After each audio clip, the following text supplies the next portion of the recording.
Fáilte isteach go Suantraí Íosa, or the Lullaby of Jesus, where the night before we look at the readings for the following morning, tomorrow being the 18th of June, Tuesday, and we reflect on them, and then we pray that during the night the Holy Spirit will open our hearts, our minds, our souls, that we may acquire a greater anointing of God's grace through our celebration of the Eucharist in the morning.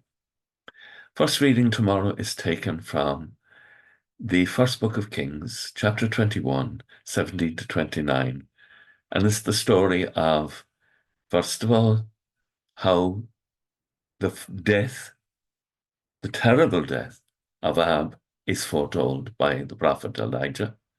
There's a beautiful moment of the mercy of God because Ahab repents, and God is even prepared to accept the repentance of someone who has been so devious in his lifetime. As indeed the scripture says, there's never been anybody like Ahab for double dealing and for doing what displeases the Lord, urged on by Jezebel, his wife. There's a mystery of God's compassion here, but there's also the full statement that his children will be even worse, and the punishment will come in their day. They will earn it for themselves.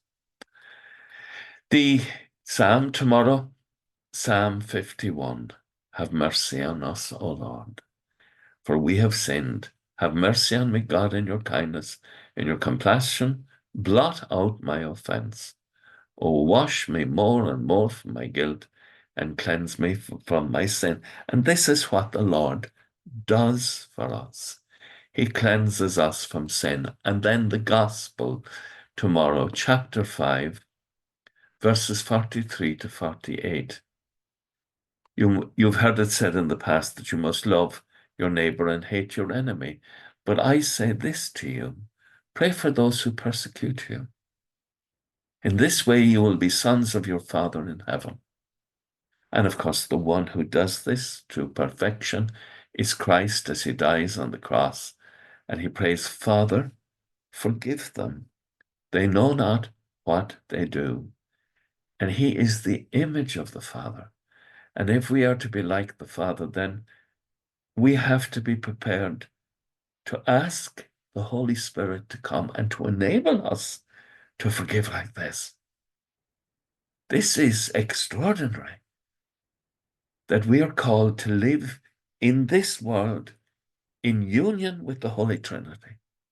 And in order to live in union with the Holy Trinity, we need to pray for the grace of the Holy Spirit, that we will be able to live and forgive and love as Jesus lived and forgave and loved.